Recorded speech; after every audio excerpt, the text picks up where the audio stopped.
చాలా రోజులు సాగిపోతుంది. ఎందుకంటే దీంట్లో ఉన్నటువంటి ప్రతి విషయాన్ని కూడా మనము క్షుణ్ణంగా అర్థం చేసుకుంటూ నిదానంగా వెళ్తున్నాం. నేనేమి స్పీడ్గా పరిగెత్తలేదు, కొంచెం మీరు అర్థం చేసుకునే దానికి చాలా స్లోగా వెళ్తా ఉన్నాను నేను.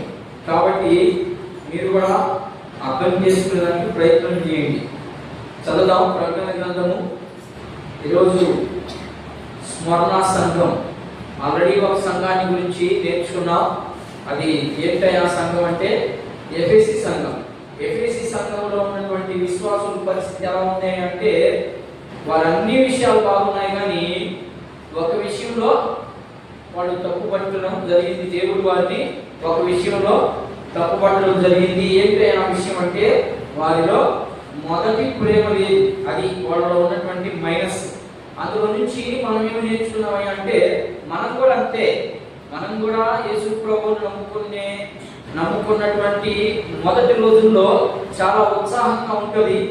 కొంత ఏదైనా కూడా చేసేయాలి అనే ఉద్దేశాలతో ఉంటాం.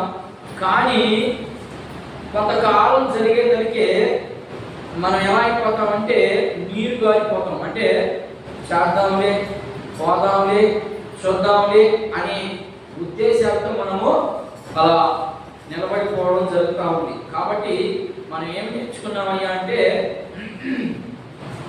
మొదటి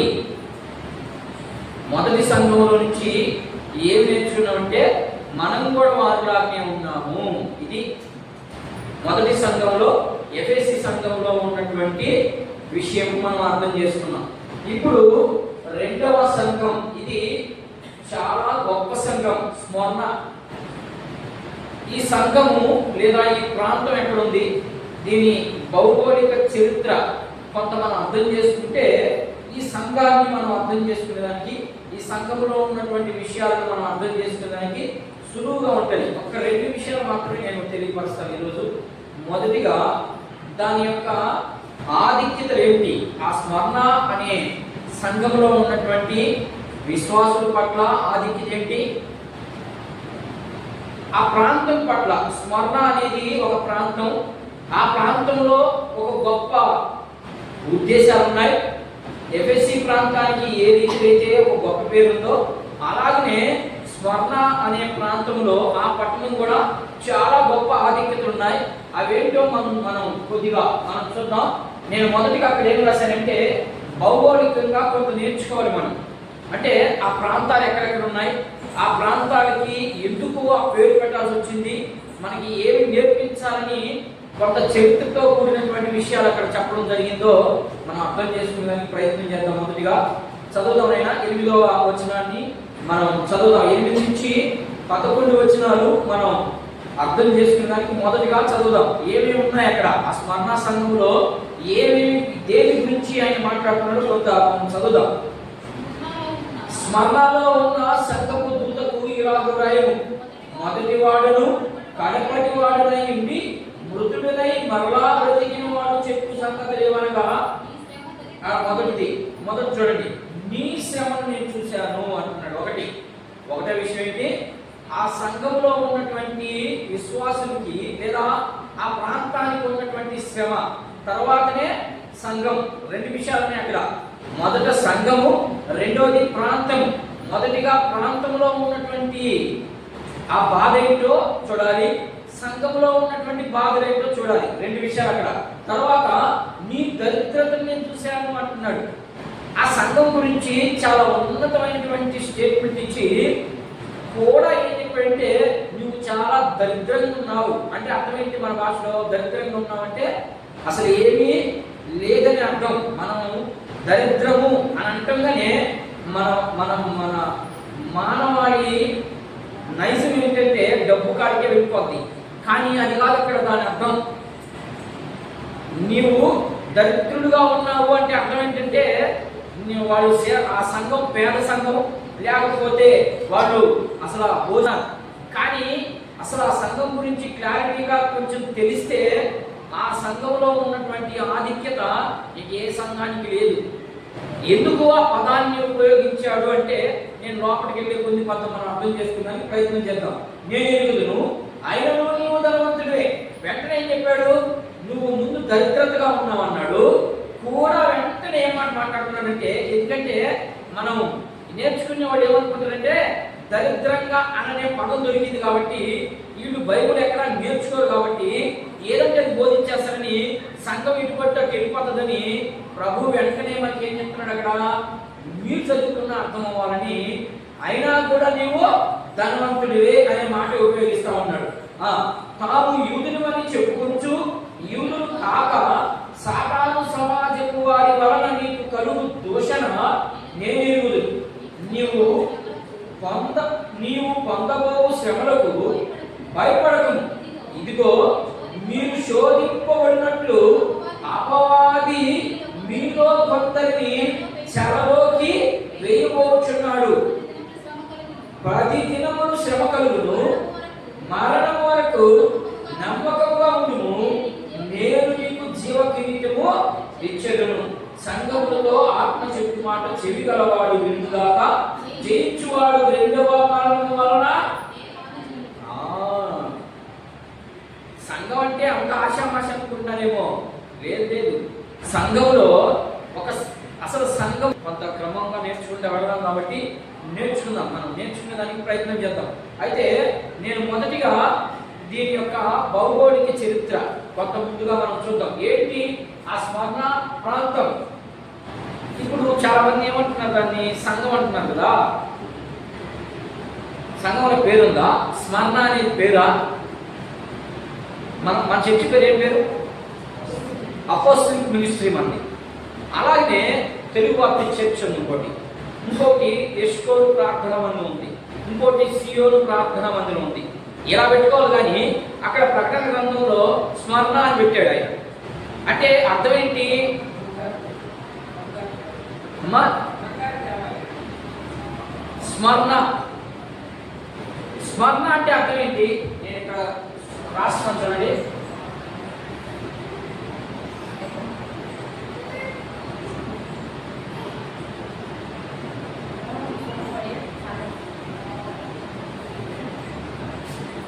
అమ్మా, స్మరణ అంటే అర్థం ఏంటి? అంతేనా? అంతే. నేనేమని చేసుకున్నాను ఇక. స్మరణ అంటే అర్థం ఏంటి తెలీదా? తెలుగుమా? ఏం చెప్పండి. స్మరణ అనే దానికి అర్థం చెప్తే మీకు మంచి బహుమానం ఇస్తా. నేను ఆల్రెడీ దీన్ని వివరించున్నాను మీకు, మీరే మర్చిపోతా ఉన్నాను. బోళానికి గుర్తు బోళం.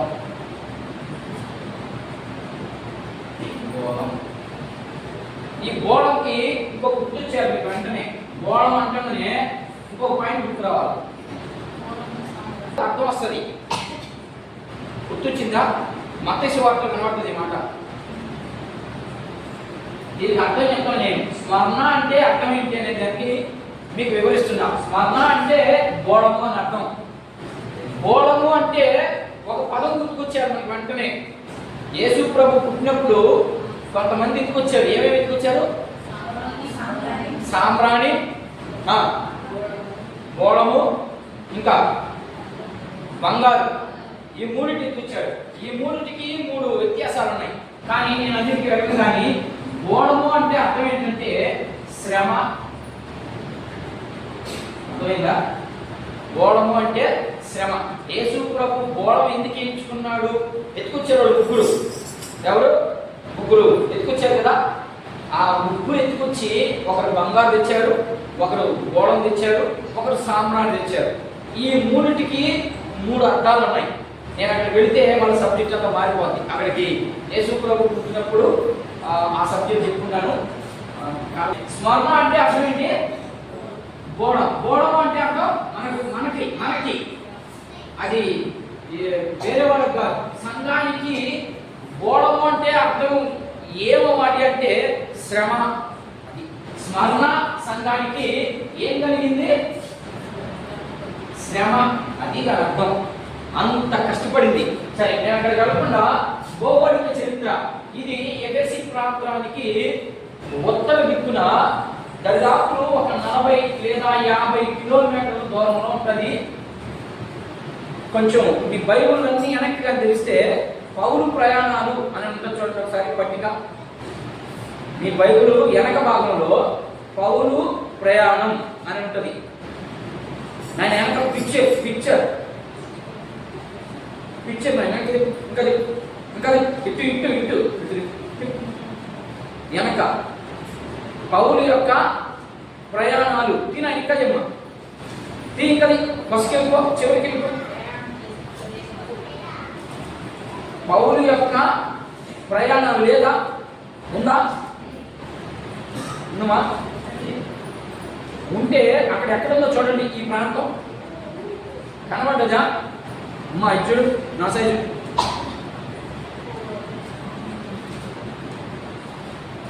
చివరి ప్రాంతం అపోస్తలుడైన పౌలు చేసిన ప్రయాణాలు లేదా ప్రదేశాలు. ఉందా? ప్రదేశాలు అనే పిక్చర్ ఉంది మీకు? లేదమ్మా? ఉంది కదా?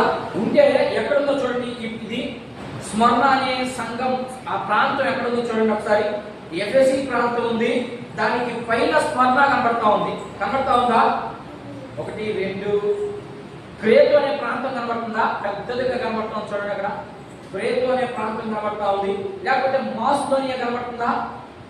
కనబడలేదా? ఆసియా కనబడుతుందా? ఆసియాకి కొంచెం పక్కనే తూయితెయిరా అని ఉంటుంది చూడండి. తూయితెయిరా పక్కనే పెర్గమా కనబడతా ఉంది చూడండి. ఆ దిగువ భాగంలో స్మరణ కనబడతా ఉంది చూడండి. అదే ఇది. ఆ ప్రాంతము ఎఫెసీ ప్రాంతానికి ఎంత దూరంలో ఉందండి? దరిదాపు ఒక 40 నుంచి 50 మైళ్ళ దూరంలో ఉంటుంది. ఇది చాలా సారవంతమైనటువంటి ప్రాంతం. సారవంతమైంది అంటే బాగా పంటలు పుష్కలంగా పండే ప్రాంతం. ఇది హెర్మోన్. అర్థమైందా? హెర్మోన్ లోయకి పై భాగంలో ఉంటుంది. ఇది అర్థమైందా? లోయకి పై భాగంలో ఉంటుంది ఈ ప్రాంతం. ఏ ప్రాంతం? స్మరణ. అర్థమవుతుందా? వినండి, జాగ్రత్తగా వినాలి. ఇక్కడ దీంట్లో నుంచి చాలా విషయాలు నేర్పించాలనుకుంటున్నాడు ప్రభు మనకి. అర్థమైందా? ఇది చాలా సారవంతమైనటువంటి భూమి. దీనికి సముద్రంలో వాణిజ్యం. సముద్రంలో ఏం జరుగుతుంది? వాణిజ్యం. సముద్రంలో ప్రయాణం చేసే వాణిజ్యం అంతా చాలా పెద్ద ప్రాంతం ఇది. అంటే ఇప్పుడు స్టీమర్లు వెళ్తున్నాయి కదా సరుకులు, దానికి సంబంధించినటువంటి ఈ స్వర్ణ అనే ప్రాంతం దానికి గొప్ప ప్రాంతం. ఇది మొదటి విషయం. భౌగోళికంగా మనం ఏం నేర్చుకున్నామైనా నాకు చెప్పాలి మీరు. భౌగోళికంగా ఏం తెలుసుకున్నాం? ఈ ప్రాంతం ఎలాంటిది? బహు సారవంతమైంది. ఈ ప్రాంతంలో ఓడరేవులో లేదా ఓడల మధ్య వ్యాపారం బాగా బలంగా జరుగుతూ ఉంది. ఎఫెసీ ప్రాంతం కంటే కొంచెం తక్కువ. ఎఫెసీ ప్రాంతంలోనే ఎక్కువ, పెద్దది కాబట్టి. ఇది ఈ స్మరణ అనే ప్రాంతం చిన్నది కాబట్టి కొంత మనకి కొద్దిగా తక్కువ, దానికంటే కొంచెం తక్కువగా వాణిజ్యం జరుగుతూ ఉంది. రెండోది, ఇది హెర్మోన్ అనే ప్రాంతానికి పైభాగంలో ఉంటుంది. ఆ లోయకి పైభాగంలో ఉంటుంది. ఇది ఎఫెసీ ప్రాంతానికి ఉత్తర దిక్కున 40 నుంచి 50 మైళ్ళ దూరంలో ఉంటుంది. అర్థమైందా? నేను చెప్పేది అర్థమైంది కదా? అర్థం చేసుకోబాకండి. అర్థం చేసుకుంటే రేపు ప్రభు వచ్చినప్పుడు మనం లేలేము. ఇవన్నీ తెలియాలి మనకి. ఇవన్నీ తెలిసినప్పుడు మాత్రమే మనం పొరపాటు చేసేదానికి భయపడతాం. ఏం తెలియకపోతే, చరిత్ర తెలియకుండా ఏదో 4 ముక్కలు చెప్పేస్తే మన మనుషులు మారు. అర్థమైందా? చూద్దాం. ఈ స్మరణ అంటే అర్థమైంది కాబట్టి నీకు శ్రమ అనే పదం కనబడింది కదా, దాని గురించి మనం కొంత నేర్చుకోవాలి. ఇది మొదటి భాగం అయిపోయింది ఆయన. రెండోది 8వ వచనం చదువుమా. స్మరణ అంటే శ్రమ అనేది కనబడిపోయింది, దాని సంగతి పక్కన పెడదాం. ఆ శ్రమ గురించి ఆ వచనాలన్నీ అయిపోయే లోపల మీకు అర్థమవుతుంది. 8వ వచనం చదువు ఆయన. 8వ వచనం చదువు అమ్మా.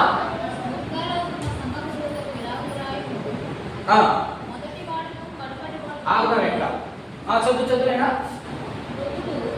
స్మరణలో ఉన్న సంగపు దూతకు ఇలాగ రాయము, మొదటి వాడును కడపటి వాడునై ఉండి మృతుడునై మరలా బ్రతికిన వాడు చెప్పు సంగతి ఏమనగా. ఎవరు ఆయన? మృతి చెంది మరలా బ్రతికిన వ్యక్తి ఎవరు? యేసు ప్రభు. అంటే ఇప్పుడు ఎవరు మాట్లాడుతున్నారు ఆ సంఘంతో? యేసు ప్రభు మాట్లాడుతున్నాడు. ఇదంతా ఎవరు చూస్తున్నారు? యేసు ప్రభు మాట్లాడేటప్పుడు ఎవరు చూస్తున్నారంటే యోహాను చూస్తున్నాడు. యోహాను ఇట్లా ఉన్నాడు, ఆయన పద్మాసు దీపంలో పరవాసేయి ఆయన చెప్పే ప్రతి మాటని ఆయన చూపిస్తున్నటువంటి ప్రతి దాన్ని చూడగలరా? వినడమే చూసినట్టుగా ఆయన రాస్తా ఉన్నాడు. ఇక్కడ యేసు ప్రభు చూడగలమా?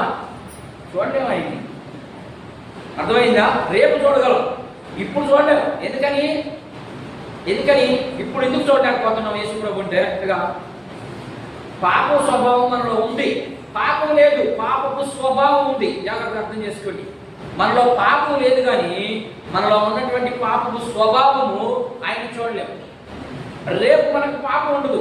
ఇప్పుడు సంఘం ఎత్తబడిన తర్వాత, మనం అక్షయ శరీరం ధరించుకున్న తర్వాత మనకి ఏమి ఉండదో పాపమే ఉండదు. అలాంటప్పుడు చూడగలం ఆయన. అందుకని యోహాను ఆయన చెప్తా ఉన్నటువంటి మాటల్ని చూసినట్టుగా మనకు తెలియపరుస్తూ ఉన్నాడు. అంతే, ఆయన చూసినట్టుగానే మనకి అర్థమయ్యే రీతిగా విభజిస్తూ ఉన్నాడు. ఇక్కడ ఏం చెప్తున్నాడు చూడండి, సంఘానికి మొదటి వాడును నేనే, తర్వాత చివరి వాడి కడపటి వాడు అంటే లాస్ట్ అయిపోయేటప్పుడు కూడా నేనే అంటున్నాడు. అర్థమైందా? ఎందుకు ఈ మాట అన్నాడు ఈయన? ఈ మాట ఎందుకు అంటాడు? మొదటి వాడును నేనే, కడపటి వాడును నేనే అని ఈ పదాన్ని ఎందుకు ఉపయోగించాడంటే, సంఘాన్ని నిత్యత్వంలోనికి తీసుకోబోయేదానికే నేను ముందుగానే ఏర్పాటు చేసుకున్నానని మనకి ఎఫెసీ పత్రికలో కనబడుతుంది. సంఘాన్ని, అసలు సంఘం ఉందా? ఇశ్రాయేలు చరిత్రలో సంఘమే లేదు. అర్థమైందా? 12 గోత్రాలు ఉన్నారు కదా, వాళ్ళకి ఒక సంఘం ఉంది మధ్యలో అనే ఆలోచన తెలియదు. అది యేసు ప్రభువుకు మాత్రమే తెలుసు, మనకు మాత్రమే తెలుసు. వచ్చి చేరులకు మాత్రమే తెలుస్తుంది. చేరులకు అందరికి తెలియదు. మళ్ళీ ఇక్కడ ఆయన చెప్పేది అర్థమవుతుందా? యేసు ప్రభు దగ్గరికి సంఘము అంటే యేసు ప్రభువుకు మాత్రమే తెలుసు సంఘం ఉందని. ఆ సంఘములో చేర్చబడిన ప్రతి ఒక్కరికి తెలియబడి మాటలు కొద్ది మందికి మాత్రమే నిలబడతాయి. మనము రేపు దేవుడితో కూడా ఉండగలము అనేది తెలిసింది కొద్ది మందికే, అందరికి తెలియదు. వస్తున్నారు, పోతున్నారు. అది కాదు చెప్పేది. ఇక్కడ దేవుడు ఏం చెప్తున్నాడంటే, సంఘాన్ని ఎందుకు పెట్టాడంటే, నిత్యత్వంలో నాతో కూడా ఉన్నారు వీళ్ళు, ఎప్పుడు నాతో కూడా ఉన్నారు వీళ్ళు. అది ఆయన ప్రణాళిక. అందుకనే ఎఫెసీ పత్రిక 1వ అధ్యాయం 7వ వచనాన్ని మనం గమనిస్తే 1 నుంచి 7 వచనాలు ఒకే భాగం కనబడతాయి. అక్కడ ఏమంటే, నేను ముందుగానే ఆదాము పుట్టించక ముందే, భూమిని ఆకాశమును కలుగు చేయక మునిపే నేను ఏర్పరచుకున్నటువంటి బిడ్డలు ఉన్నారు, వాళ్ళే క్రీస్తు రక్తంతో కడగబడినటువంటి సంఘం. ఈ సంఘాన్ని ప్రారంభించేది నేనే, చివరికి తీసుకెళ్లేది కూడా నేనే. ఇది 8వ వచనంలో మొదటి మాట. దీంట్లో నుంచి మనమే నేర్చుకోవాలి. ఇప్పుడు దాకా యేసు ప్రభు చెప్పడం జరిగింది. ఏం చెప్తా ఉన్నాడు అక్కడ? సంఘాన్ని ప్రారంభించింది నేనే, మిమ్మల్ని లోకంలో నుంచి సపరేట్ చేసి దేవుని మందిరంలోకి నడిపించుకుంది నేనే, రేపు మిమ్మల్ని తీసుకెళ్లేది కూడా నేనే. మీ ప్రయత్నాలు, మీ మంచి క్రియలు, లేకపోతే మీరు ఇచ్చినటువంటి ఇంకొకటి మిమ్మల్ని తీసుకెళ్లాలన్నా నాదే పూచి, మిమ్మల్ని విడిచిపెట్టాలన్నా కూడా నాదే పూచి. అంటే ఇప్పుడు మనం అర్థమా? మనం చేసేదంతా వేస్టా? ధన్యకరమా? మనం చేస్తున్నాం కదా, ఇప్పుడు శ్రమ పడతా ఉన్నాం యేసు ప్రభు కోసం. ఇదంతా వ్యర్థం అయిపోద్దా, లేకపోతే మేలుకరంగా ఉంటుందా? మేలుకరంగానే ఉంటుంది. మనం ఎందుకు చేస్తున్నాం? ఆయన పని నిమిత్తం చేస్తా ఉన్నాం కాబట్టి మనకి మేలే వస్తుంది. కానీ క్రియ వల్ల మాత్రం నా వల్ల ఈ సంఘం ఉంది. దీంట్లో నుంచి మనం ఏం నేర్చుకోవాలంటే, చాలా మంది ఏమంటారంటే, నేను లేకపోతే ఏం లేదంట, సంఘం లేదు. నేనుంటేనే ఆ సంఘం, లేకపోతే ఆ సంఘము పొట్టకెదురు కూడా ఉండవు, అసలు ఆ సంఘాన్ని ఎవరు కూడా నడిపించలేరు అనే మాటలు చాలా కనబడతా ఉంటాయి మనకి. అర్థమవుతుందా? కానీ ఇక్కడ యేసు ప్రభు ఏం చెప్తున్నాడంటే, మీకు అసలు అంత ఛాన్సే లేదు, మీ వల్ల ఏ ప్రయోజనాలే ఉండవు. చేసేది నేనే, ప్రారంభించేది నేనే, ముగించేది కూడా నేనే. మరి సంఘంలోకి వచ్చి కాలం ఎగరేసుకొని మేము లేకపోతే ఈ సంఘం లేదనుకుంటున్నాడు పరిస్థితి రేపు ఎట్లుంటుందో ఒకసారి ఊహించండి. యేసు ప్రభువే స్వయంగా మాట్లాడుతున్నటువంటి మాట, ఇవేమి నేను మాట్లాడుతున్న మాట కాదు. సంఘము నీది కాదు, నువ్వు ఎంతవరకు అంటే నువ్వు ఒక పనోడు అంతే, నువ్వు ఒక పనోడివి, నేను కాపలా కాయమన్నాడు అంతే, కాపలా కాయడమే నీ పని. మరి నాదే సంఘం, నేను లేకపోతే ఈ సంఘం లేదు అని అనుకుంటున్నావు అంటే నువ్వు నీ అంటే అవివేకం ఒకటి లేడు. బైబుల్ అర్థమైన వాళ్ళు ఇలా అనుకుంటారు, ఏమనుకుంటారు ఇదంతా బైబుల్ ప్రకారం ఇదంతా తప్పు. మరి ఏంటి నిజం? బైబుల్ ప్రకారం ఇదంతా తప్పు. ఏంటి నిజం? ఆయన నువ్వు సంఘం కోసం ఏమైనా మరణించావా? సంఘం కోసం ఏమైనా తిరిగి లేచావా? మరి యేసు ప్రభు వచ్చి మరణించింది ఎవరి కోసం? సంఘం కోసమే. తిరిగి లేచింది ఎవరి కోసం? సంఘం కోసమే. మరి ఆయన సంఘం వద్దా, నీది నాది సంఘం వద్దా? మనం మనం మనం మనం అర్థం చేసుకుంటాం. చాలా మంది ఏం చెప్తున్నారంటే సంఘంలో నేను లేకపోతే పాట పాడేవాళ్ళే లేదు, నువ్వు కాకపోతే ఆయనకి మోషేకి ఒక మాట చెప్తాడు, మోషే నువ్వు ఒక్కరవాడు జరుపుకో, ఇలా సంగతి నేను తీర్చేస్తా అన్నాడు. అయ్యా ఎంతమంది పాపం అంత దూరానికి తీసుకొచ్చావు, వృద్ధాకు చంపేస్తావా? అని చంపేస్తే నేను ఎందుకు ఎంత శ్రమ పడింది అని అడిగితే ఆయన మాట అడిగితే అప్పుడు దేవుడు అంటే ఇదిగో ఈ రాళ్ళ వల్ల పుట్టిస్తాను నీతో. అర్థమైందా? వీళ్ళు ఎంతమంది ఉన్నారో ఎంతకి డబలు ఈ రాళ్ళ వల్ల పుట్టిస్తా అన్నాడు. అప్పుడు మోషే మళ్ళీ ఆయన్ని గోదాడుతున్నప్పుడు ఇశ్రాయేలీయులు కొంచెము అడిగారు. అలాగనే నేను లేకపోతే, నేను చదవకపోతే, నేను పాడకపోతే, నేను వాక్యం చెప్పకపోతే, నేను సంఘ పెద్దగా లేకపోతే పార్టీ సంఘం అని అనుకోవడం చాలా అవివేకతత్వం. అది అలాంటి ఉద్దేశాలు మనలో ఉంటే ఈరోజు పక్కన తీసి పెట్టుకోవడం మంచిది. దానివల్ల ఏం ప్రయోజనం ఉండదు. నీ మనసు ఇంకా కులిపోతా ఉంది, దాని మీదనే కట్టావు నువ్వు ఏంది సంఘాన్ని. అలాంటి సంఘం పక్కన పడిపోద్ది, దాని మీద కట్టకూడదు, వాక్యం మీదనే కట్టాలి సంఘం. అర్థమైందా? ఇది మొదటి విషయం. సంఘంలోకి ఎట్లా వస్తారంట, నేను లేకపోతే పాట పాడేవాడు లేదు, డబ్బు కొట్టేవాడు కూడా లేదు అని అనుకుంటారంట. అదంతా తప్పు, అలా ఉండకూడదు. మనం ఎలా ఉండాలి? మనం పనిచేసేవాళ్ళని అంతే, ప్రారంభించేది ఆయనే, నీ చేత ఆపిచ్చేది కూడా ఆయనే. ఆయన లేకుండా ఏది జరగదనే ఉద్దేశాన్ని మనకు తెలియపరుస్తూ ఉన్నాడు. ఇది మొదటి విషయం. దేని విషయం? నేనే అనే విషయం తెలుసుకున్నాం. ఇప్పుడు నీ శ్రమ ఏంటి? ఆ శ్రమ 9వ వచనం, నీ శ్రమను నీ దరిద్రతను నేను ఎరుగుతాను. కామా పెట్టాడు, అక్కడ పెట్టాడా? పెట్టుకుంటాడు. నేను ఇప్పుడు నీ శ్రమ ఒక్కటే చూస్తాను. నీ శ్రమ ఏంటి? ఆ శ్రమ అనేది మనం చూద్దాం. చాలా మంది మనం ఇప్పుడు తెలుసుకున్నాం కదా, స్మరణ అంటే అర్థం ఏంటి? బోధం అంటే అర్థం శ్రమ.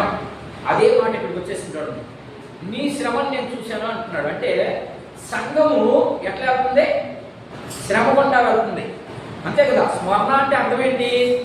శ్రమ. మరి ఈరోజు క్రైస్తవులోనికి వచ్చిన తర్వాత మనకు ఒక పేర్లు మారుస్తారు పాస్టర్లు. మార్చాలా? మీకు మార్చాలా పేర్లు? అందరికి మార్చుంటారు పేర్లు. పేరేం పెట్టుకుంటాం? ఏం పేరమ్మా? ఈ పేరేం పేరమ్మా? రాహేలి. నీ పేరు అమ్మా? రిపకమ్మ. ఇంకెవరు ఉన్నారమ్మా? ఇంకెవరు బాప్టిజం? నీ పేరు ఏం పేరమ్మా? నీ పేరు ఏం పెట్టలేదు, పెట్టుకున్నాం కదా. నాయన రాహేలి అని పేరు పెట్టుకున్నాం, అర్థమైందా? రాహేలి అంటే అర్థమేంటి? రిపకమ్మ అంటే అర్థమేంటి? కానీ రాహేలి ఏం చేసిందో తెలుసా? పేరు పెట్టుకోవడం కాదు, అదే ఇక్కడ చెప్తున్నాడు. ఇక్కడ స్మరణ అని పేరు పెట్టుకుంది సంఘం, కానీ ఆ సంఘం ఎలా పోతా ఉంది? ఆ పేరుకు తగ్గట్టు నడుస్తుంది. ఓకేనా? నేను చెప్పేది మీకు అర్థమయ్యేదానికి అక్కడ అడిగాడు. మీరు అంత చేయమని కదా నా ఉద్దేశం. ఇదేంటి మనం పేరు ఎత్తి అడిగేస్తున్నాను అంటే, పేరు ఒకటి, మన బ్రతుకు ఒకటి, అలా ఉండకూడదు. అదే చెప్తున్నాడు ఇక్కడ. నీ శ్రమను నేను ఎరుగుదును, నువ్వు దరిద్రుడివి అని వెంటనే ఏమన్నాడు? నువ్వు పేరుకు తగ్గట్టుగా నడిచిపోతా ఉన్నావు కాబట్టి నీవు ధనవంతుడివే. ముందు దరిద్రత అన్నాడు, ఎందుకని? ఈ పేరుకు తగ్గట్టుగా నడిచిపోతున్నాడు కాబట్టి వాడు దరిద్రుడు అన్నాడు. ఆ తర్వాత అదే కంటిన్యూషన్ చేస్తా ఉన్నారు, అదే శ్రమను అనుభవిస్తా పోతానే ఉన్నారు. ఆ పోతా ఉన్నాడు కాబట్టి వెంటనే ఏమన్నాడంటే, నువ్వు అయినా ధన్యుడివే అన్నాడు. నువ్వు అయినా కూడా ధనవంతుడివే అన్నాడు. ధనుడన్నా ధనవంతుడన్నా ఒకటే. అర్థమైందా? ధనవంతుడు అంటే డబ్బు అనుకుంటున్నారేమో, మనం ఆధ్యాత్మికమైనటువంటి ఉద్దేశాలతో వెళ్తా ఉన్నాం. కాబట్టి మీరు ధన్యులు అంటే ధనవంతులన్నా కూడా ధన్యులన్నా కూడా ఒకే అర్థాన్ని అర్థం చేసుకోవాలి మీరు. అది చెప్తా ఉన్నాడు ఇక్కడ. మన పేరు మాత్రం భలే పేరు పెట్టుకుంటాం, కానీ పేరుకి తగ్గినట్టు కనీసం దాంట్లో పాతికి కూడా ఉండదు మనకి మన జీవితం. మరి అలాంటి వాళ్ళని ఏమంటారు?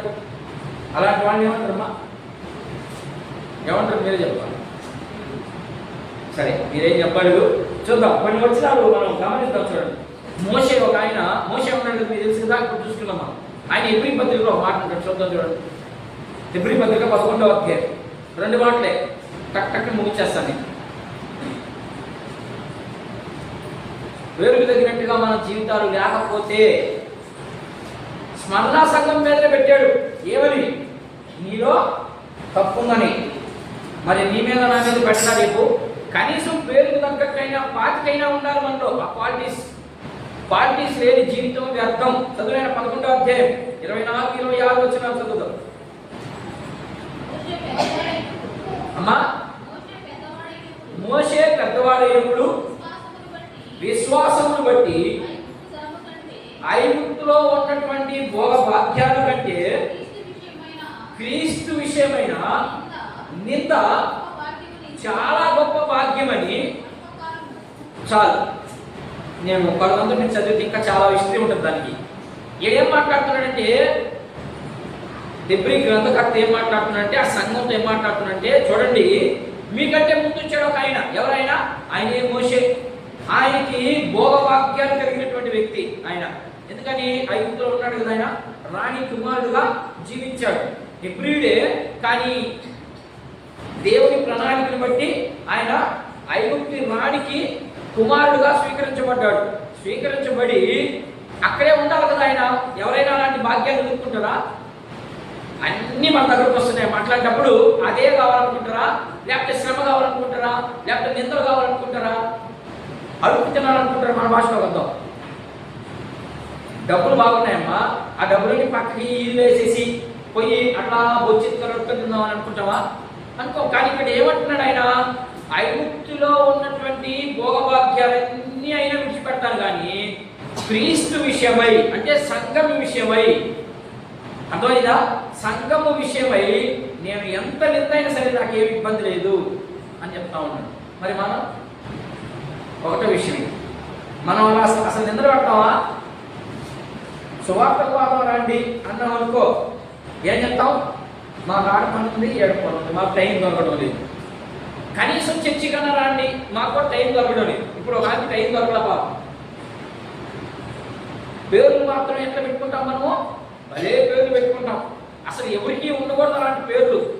అలాంటి పేర్లు పెట్టుకుంటాం. కనీసం దేవుని మందిరానికి వచ్చేదానికి కూడా మనకు తీరిక లేనంత అయిపోయిందనమాట. అసలు పొగులు పెట్టాలి. వాస్తవంగా రాత్రి ఇది పెట్టామంటే సాయంకాలం పొద్దు పనిచేసి వచ్చిన ఒక గంట సేపు దేవుని సన్నిధిలో గడుపుతారులే అనే ఉద్దేశంతో పెట్టాను నేను. ఏం చెప్తాను ఇక్కడ? మోషే భక్తుడు మనకంటే ముందు వచ్చిన వ్యక్తి, డబ్బు కలిగిన వ్యక్తి, గొప్ప అందమైన వ్యక్తి, సకల విద్యలు వచ్చినటువంటి వ్యక్తి. నేను వీటన్నింటినీ పక్కన పెట్టి నేను క్రీస్తు విషయమై నింద మోసేదానికి నేను ఏం సిద్ధంగా ఉన్నాను, నేను ఎన్నడూ చెప్తాను అంటున్నాడు. ఈయన మొదటి వ్యక్తి. ఇంకొక వ్యక్తి చూద్దాం చూడండి. మరి పౌలు గారు ఒక మాట అంటూ ఉన్నాడు, చూద్దాం. ఫిలిప్పీయులకు రాసినటువంటి పత్రిక 3వ అధ్యాయం 10వ వచనం. నేను టక్కన చదువుదాం. 2 విషయాలు చెప్పి నేను ముగిచేస్తాను. మీరు అనొచ్చు, మీరు అనే పాయింట్ కూడా నేను చెప్తాను. ఇప్పుడు ఇక్కడ మీరు ఏమంటారో కూడా నేను చెప్తాను. చూద్దాం. మోషే ఒక ఆయన ఆ మాట అన్నాడు. మరి పౌలు గారు ఏమంటున్నాడు చూద్దాం. ఫిలిప్పీయులకు రాసిన పత్రిక 3వ అధ్యాయం 10వ వచనం నేను చదవాలి. ఏ విధము చేతనైనను మృతులలో నుండి నాకు పునరుద్ధానం కలగవలనని ఆయన మరణ విషయములలో సమాన భాగము గలవాడనై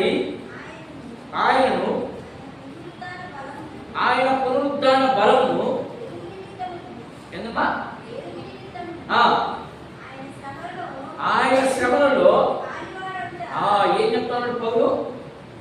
ఏమ్మా చూడండి ఎంత మంచి మాట చెప్తా ఉన్నాడు ఆయన. పౌలు నేను పునరుద్ధానం నిమిత్తం అంటే రేపు తిరిగి లేస్తాననే ఉద్దేశంతో నేను ఎన్ని శ్రమలు పడేదానికైనా సిద్ధమై అంటున్నాడు. ఇంకొక మాట చూద్దాం ఆయన రెండవ పత్రిక కొరింథీయులకు రాసినటువంటి రెండవ పత్రిక కొరింథీ సంఘానికి రాస్తాయని రెండవ పత్రిక. ఇది వాస్తవానికి మూడవ పత్రిక. ఒక పత్రిక చిచ్చివేయబడింది, అసలు కనపడలేదు అది. మీరు కొరింథీ పత్రిక మొదటి పుస్తకాన్ని మీరు బాగా అర్థం చేసుకుంటే అసలు మొదటి రాసినటువంటి పత్రిక చించేశారు వాళ్ళు. అపోస్తుల కార్యం మనం బాగా చదవాలి, ఈ అన్ని విషయాలు తెలియాలంటే. మొదటి పత్రికను కనుమరుగు చేసేసారు, అసలు అందలేదు ఆ ప్రాంతానికి. ఆ తర్వాత రెండవ పత్రికని ఇప్పుడు మనం మొదటి పత్రిక అనుకుంటున్నాం. ఆయన మూడవ పత్రికని మనం రెండవ పత్రిక అనుకుంటున్నాం. అర్థమైంది అనుకుంటాను నేను చెప్పింది. ఆల్రెడీ 3 పత్రికలు ఆయన రాసింది. 3 పత్రికల్లో ఒక పత్రిక కనిపించలేదు, 2 పత్రికలు మాత్రమే కనిపించబడ్డాయి. ఆ రెండవ పత్రిక ఇప్పుడు మనం మూడవ పత్రిక మనం అనుకోవాలి. ఇప్పుడు రెండవ పత్రికలో చూద్దాం. రెండవ పత్రిక 1వ అధ్యాయంలో వచ్చిన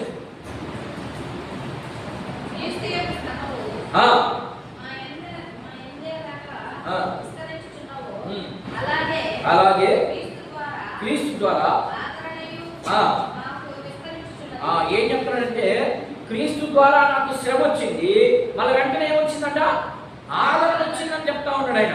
నిన్ను శ్రమలో దించే వ్యక్తి కాదు మన దేవుడు, నేను అట్లాగే ఆ శ్రమలో కొలిమిలో నడిపించే దేవుడు కాదు.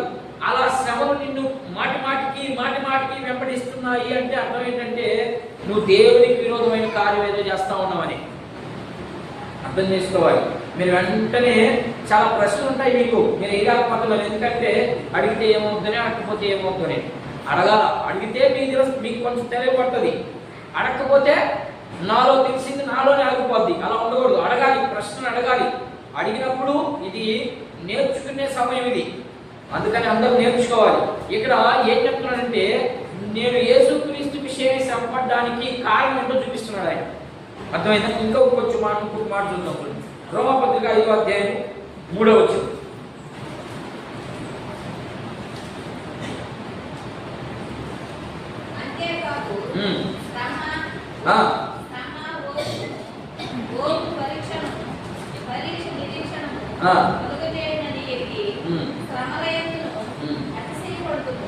ఏం చెప్తున్నాడంటే శ్రమ ఏం చేస్తాడమ్మా, అసలు శ్రమ ఎందుకు వస్తుంది మొదటి మనిషికి అది తెలియాలి.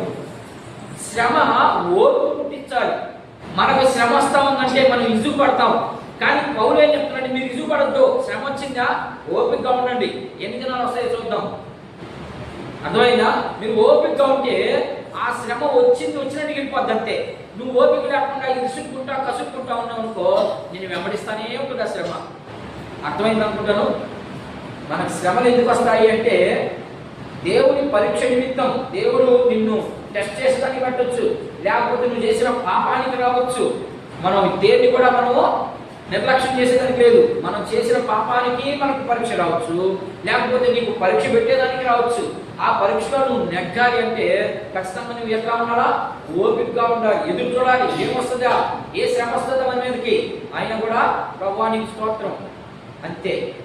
ప్రతి దానికి మంచి వచ్చినా స్తోత్రమే, చెడు వచ్చినా స్తోత్రం. ఈ లెక్కలో శ్రమగానే వెళ్ళిపోద్దని చెప్తా ఉన్నాడు.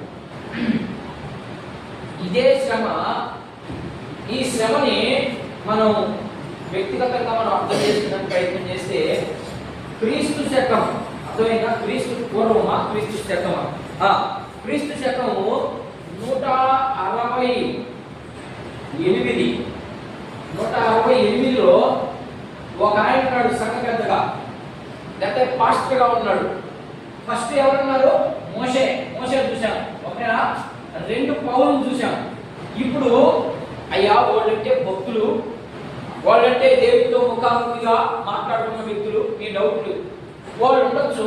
ఇంకెవరైనా మనలాంటి వాళ్ళు ఎవరైనా ఉన్నారా అనే ప్రశ్న మీకు వస్తుందని నేను ముందుగానే మీకు ఒక ఆయన చూపిస్తాను. ఇప్పుడు ఆయన పేరు ఏంటంటే పొలికార్పస్. అర్థమైందా? ఈయన పాస్టర్. అయినా